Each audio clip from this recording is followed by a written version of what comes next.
राना साहब फ़िलहाल तो मफ़रूर है। पहले तो मैं राना सनाउल्लाह साहब से कहूँगा कि अपनी गिरफ़्तारी पेश करें या जाके ज़मानत कराएँ। और ये नहीं मुमकिन कि इस्लामाबाद पुलिस जो है वो उनके गिर्द हसार डाल ले और जो एंटी करप्शन को जो रिक्वायर्ड है, अगर वो उन्होंने 1-2 दिन में गिरफ़्तारी ना दी तो फिर हमें जो पंजाब गवर्नमेंट है वो इस सिलसिले में रास्त इक़दाम करेगी।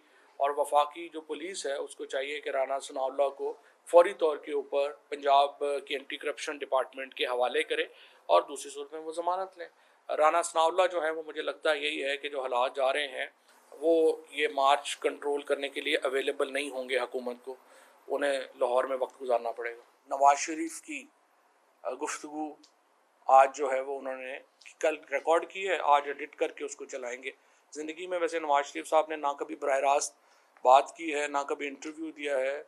अभी मैं तो हैरान हूँ, अगर हमको तोता बिठा देते 1985 से अब तक, उसको भी ये कॉन्फिडेंस आ जाता है कि मैंने लाइव बात करनी है या बात किसी की करनी है। इन्होंने 1985 से लेके अब तक हम लोग सारे जो पूरी जनरेशन जो है वो जवान होकर बूढ़ी होने लगी है। नवाज शरीफ साहब को कॉन्फिडेंस नहीं आया, वो वहीं पे हैं 1985 से 1983 में बैठे हुए। नवाज शरीफ को मैं ये कहूँगा कि जो NRO-22 की तफसील कौम के सामने रखें। नवाज शरीफ हमें बताएं कि जो उन्होंने वो जिस डील के ज़रिए पाकिस्तान वापस आए हैं, आ रहे की कोशिश कर रहे हैं, या फिर शहबाज शरीफ ने मरीम नवाज और नवाज शरीफ दोनों को पाकिस्तान की सियासत से बाहर कर दिया है, वो एक अलहदा बात है।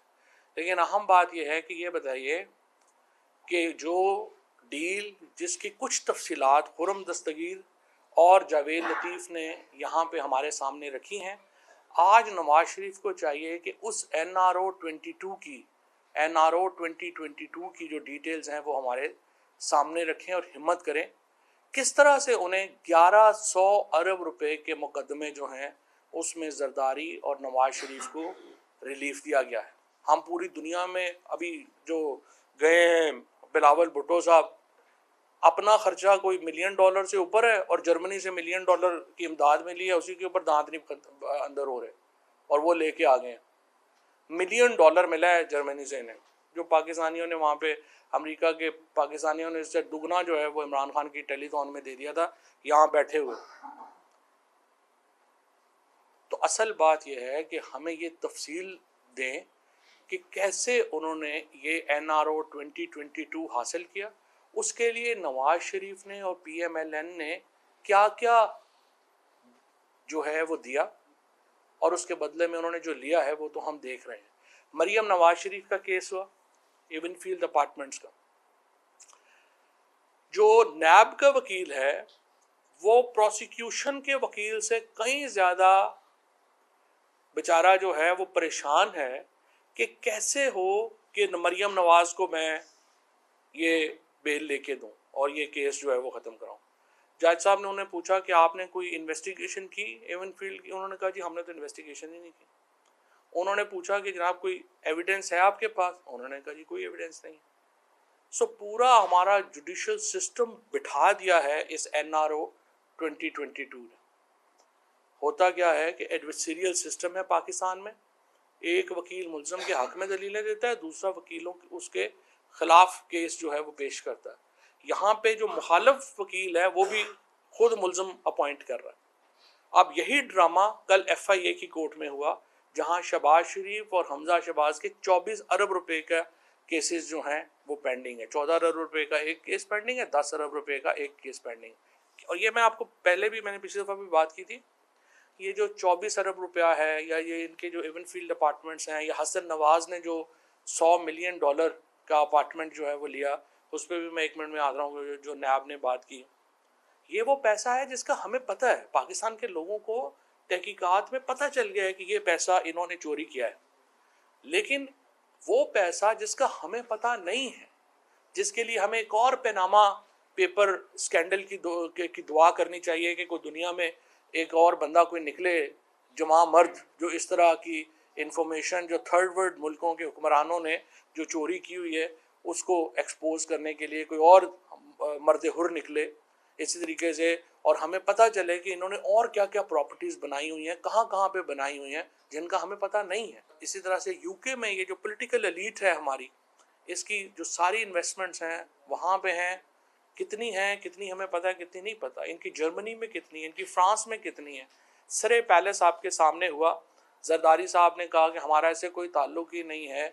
जब वो बिक गया, उसकी ऑक्शन मनी आ गई, तो इन्होंने जाके मैजिस्ट्रेट को एप्लीकेशन दे दी कि नहीं हमारा ही था, उसके पैसे इन्होंने वापस ले लिए। गवर्नमेंट ऑफ पाकिस्तान ने कभी वो पैसे जो हैं वो क्लेम ही नहीं कर सकी, क्योंकि वो पैसे सेटलमेंट में उनको मिल गए। हसन नवाज साहब ने एक अली रियाज मलिक, जो रियाज मलिक साहब के साहिबजादे हैं, उनसे एक अपार्टमेंट लिया। उस अपार्टमेंट के उन्होंने $100 मिलियन अली रियाज मलिक ने उनको पे किए। उसके ऊपर एक नेशनल क्राइम एजेंसी जो है उसने तहकीकात शुरू की कि $100 मिलियन जो है वो कैसे वहाँ पे आया। और उसके बाद एक आपस में उनकी सेटलमेंट हो गई।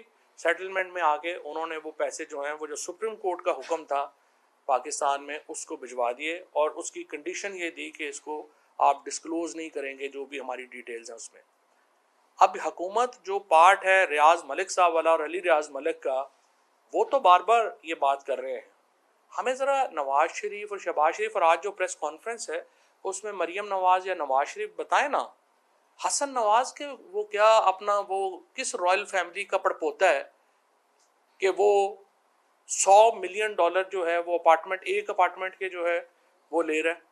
हसन नवाज के क्या वसाइल हैं, कितना बड़ा वो जीनियस है, एलान मस्क का भाई है, क्या है वो, किस तरह उसने जो है वो उसका वो सैटेलाइट वो जो है वो बंदे स्पेस पे भेज रहा है, क्या कर रहा है, क्या बिजनेस कर रहा है। अब नवाज शरीफ वहाँ पे बैठा हुआ है और अरबा रुपए की उनकी प्रॉपर्टीज़ है। क्या बरतानवी हुकूमत ने उसको कहा है कि आप जनाब यहाँ पे बैठे हुए हैं, ये पैसा कहाँ से आया था? क्या आपके 1970 में तो जब आपकी एक फैक्ट्री थी 7 भाइयों की, 1980 में तो आपके पास कुछ भी नहीं था, तो ये आप प्राइम मिनिस्टर बनने के बाद अचानक अरबा रुपए के आप मालिक कैसे बन गए?